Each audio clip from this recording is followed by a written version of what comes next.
Hi, Chris. What's up, bro? So, when do you think you're gonna die? As in, what age? I died like back in '08 when I was 12. I just like ran away from my parents, and then I got to listen to music and all that, and that's that was my new life. I died then. I'm now here. This is my heaven. So you're an angel. You're a ghost. Everyone's an angel, bro. Oh wow. We got demons. We got angels. I think Abel's an angel. So we're already in heaven. This is it. This is my heaven, bro. What about this life makes it heaven? Yo, I'm a free spirit, no pun intended, but I'm just chilling. I'm doing my thing. I'm playing some frizz. It's just love it, party, school, frizz, nothing else. It's chill, man. What's good?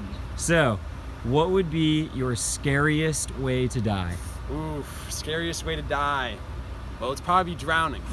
Because I feel like you're just going down, you can't get back up. You can see the light that you could be for safety, but you just can't. You're just choking on water and you're just dying. Which is kind of inconvenient since I'm a lifeguard, but you have to face your fears sometimes and that.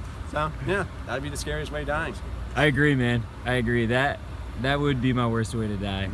So what that fear? Well, being a lifeguard forces me to get into the water, so I have to be in there, even though my biggest fear is to be in there in the first place. And, it really brought me out of my shell. I have to go in and save people who are drowning, so I don't want them to experience the same thing that I fear, which is the main thing about it. I don't want anybody to be in that situation where they looking up at the sun or at the lights or whatever in a pool in the ocean and seeing their pretty much peaceful life just blacking out away from them as they choke on water and drown and sink to the deep. Yeah, wow. Very cool. Thanks, Quack. No problem. Hi, Ryan. Hey, man. So, when you die, do you think you see a white light? Yeah, honestly, I do think you see a white light. What makes you say that? So there's been a lot of books that I was taught in middle school, because I went to a private school, and a lot of books called 7 Minute in Heaven, where people experience death and then they actually saw the afterlife. And every single one, every movie and stuff, they said that they've seen a white light. And then I also like to believe that stuff that I was taught, and just like to believe that it's you being reborn into another life, because that's the lights in the operating room that you see, and right when you die, your soul automatically moves into the next closest newborn that's about to be birthed, and that's the lights that you see, you coming right out into another life. So you believe in what's it called? Reincarnation. Yes. You do? What makes you believe that? I just like to believe that your soul doesn't just rot in the ground for the next 1,000 years and waiting until this world eventually gets destroyed and we all have to move somewhere else. I like to believe that you're always around helping people out and even giving a second chance. You had a really shitty life, you get reincarnated, and you can really make your new life something out of it. Do you think how you live this life affects how you're going to live in your next life? I do think if you are reborn, if you lived a really bad life, you're reborn into a bad life, but if you lived a really good life, then you're reborn into a better life. All right, right on. Thanks, man. Yeah. All right, how we doing, Joe? Hey, Matt. So, what would be your ideal way to die? My ideal way to die? Originally I was thinking kind of passing away in your sleep, where you're asleep and you wake up and you're in heaven with God and you're just chilling with the boys.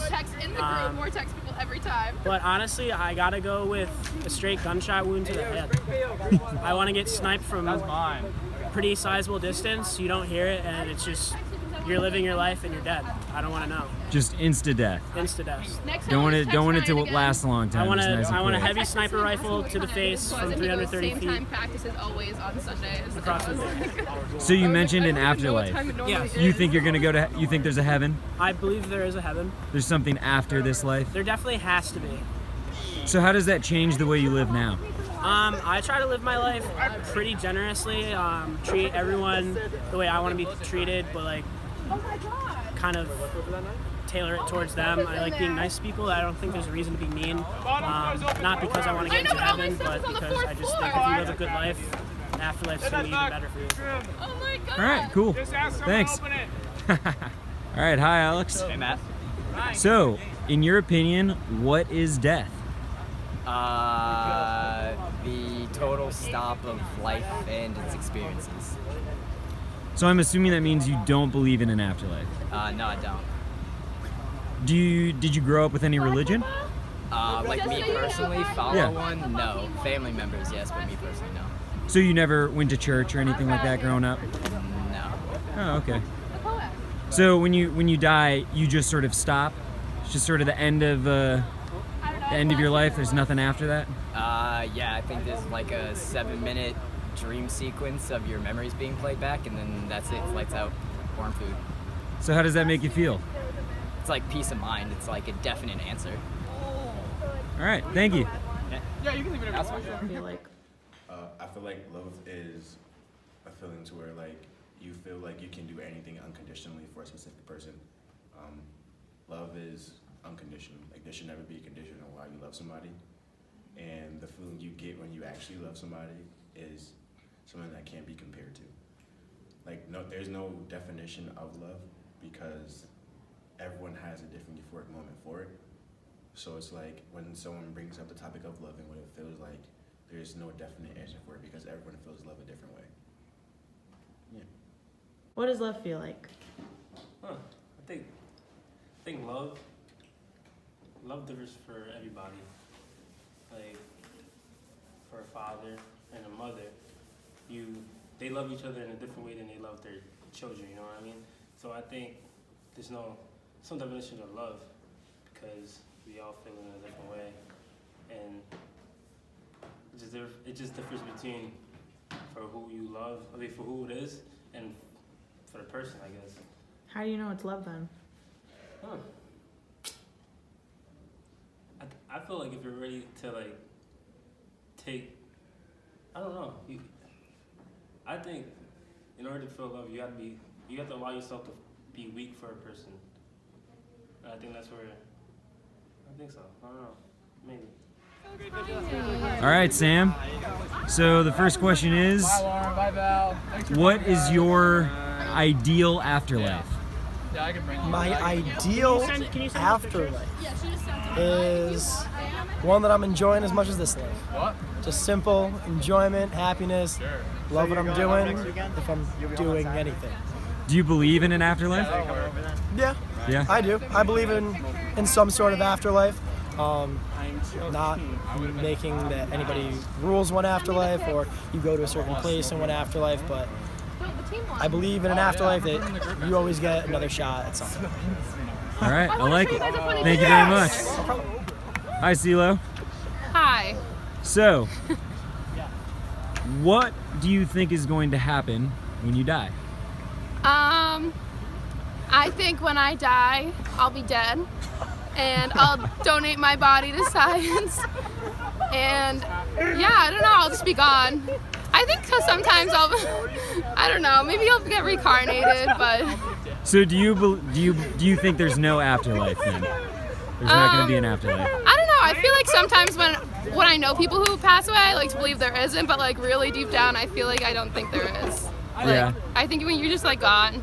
Your body just sort of stops working. Yeah, you're You just don't kind go of anywhere or do anything. Like you did your deed. Yeah. You're just done. I get it. But like I don't know. So sometimes that can be morbid. So Does that make you happy or sad?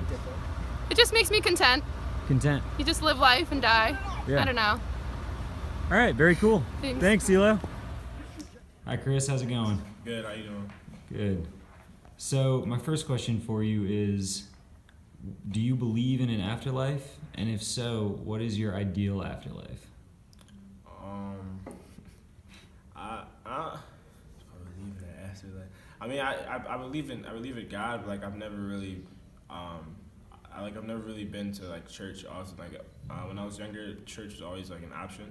So my parents would say, "Do you want to go to church?" And I'd kind of just be like, "Nah, I'm not really trying to go." So I don't really have like a good like a foundation of God, like conventional like learning of God, like a certain religion. Like I believe in a higher power.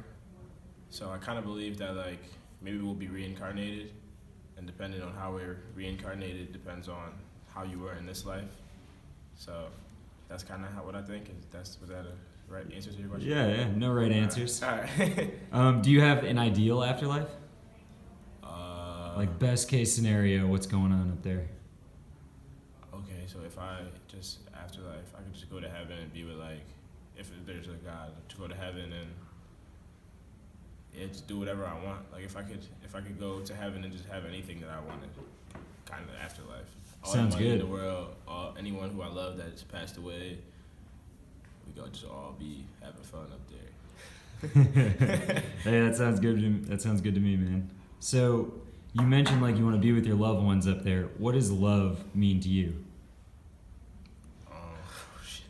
What does love mean to me? I think,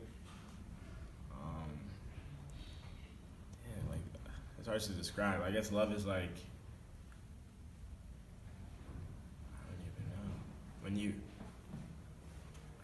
you think, I don't even know how to really put it into words, but like when, like I love my mom, but I'm trying to put it into words, like how much I love my mom. Like I would die, I don't know, like I would die for my mom. Like like what does love mean though? Like it means that you truly care about a person, you would do anything for that person. That's what, I guess that's what it means. My fault. Hey, I like it. That's a good answer. All right, thanks, Chris. All right.